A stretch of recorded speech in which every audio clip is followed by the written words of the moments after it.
BNP আর India বোঝাপড়া হয়ে গেছে। কি হয়েছে সেই বোঝাপড়ায়? সেটা হইতেছে যতদিন আপা চট কইরা ঢুকে না যায় ততদিন পর্যন্ত বিএনপি ভারপ্রাপ্ত আওয়ামী লীগ হিসেবে কাজ করবি। ভারপ্রাপ্ত আওয়ামী লীগ, আমি কই বৃহত্তর আওয়ামী লীগের বিএনপি শাখা। সেই জন্যে ইন্ডিয়ান মিডিয়া উইটা পড়ে লাগিয়েছে বিএনপিকে ক্ষমতায় নিয়ে আসতে। ইন্ডিয়ান মিডিয়া খবর দেখে এটা, আনন্দবাজার পত্রিকায় সে লিখিচ্ছে খালেদা পুত্রের সম্বল নয়াদিল্লির বন্ধুত্ব মুক্তিযুদ্ধ। কি লিখেছে সেটাও কালে গুরুত্বপূর্ণ। এনা পড়ে শোনায়, পুরাটা না, কিছু অংশ বিএনপির নেতাকর্মীরা আপনারাও শুনেন।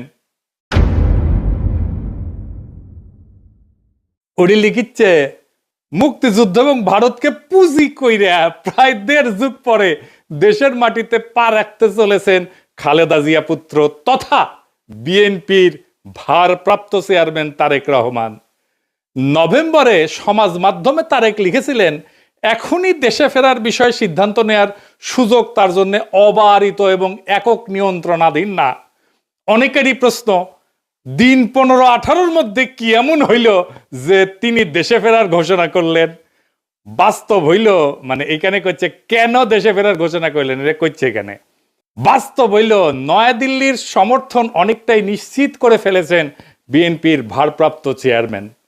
বিদেশ মন্ত্রক সূত্রের খবর, বিদেশ মন্ত্রক মানে পররাষ্ট্র মন্ত্রণালয়, মানে ইন্ডিয়ার পররাষ্ট্র মন্ত্রণালয়, এটা কইছে বিএনপি ক্ষমতায় আসলে ভারত বাংলাদেশের মধ্যে যে চুক্তিগুলো আছে তাতে কোনো প্রভাব পড়বে না এবং বাংলাদেশের মাটিকে কোনো ভারত বিরোধী কাজে ব্যবহার করতে দেওয়া হবে না, এই মর্মে প্রতিশ্রুতি পাওয়া গিয়েছে তারেকের কাছ থেকে। কি মজা! ভারতের গোয়েন্দা সূত্রের বক্তব্য, ঢাকাকে পাশে পেতে নয়াদিল্লিরও দরকার বিএনপিকেই, কারণ কর্মকাণ্ড নিষিদ্ধ হওয়ায় ভোটে লড়তে পারছে না আওয়ামী লীগ। তাই বাংলাদেশে কট্টরপন্থীদের বারবারন্ত আটকাইতে পারে একমাত্র বিএনপি। নির্বাচনের মাধ্যমে খালেদার দল ক্ষমতাসীন হইলে বাংলাদেশে ভারত বিরোধী তৎপরতায় রাশ টানা যাবে। তাই আওয়ামী লীগের সঙ্গে সখ্য থাকা সত্ত্বেও অবস্থা বুঝে ব্যবস্থা হিসেবে তারেকের পাশে থাকতে হচ্ছে নয়াদিল্লিকে। মাশাআল্লাহ!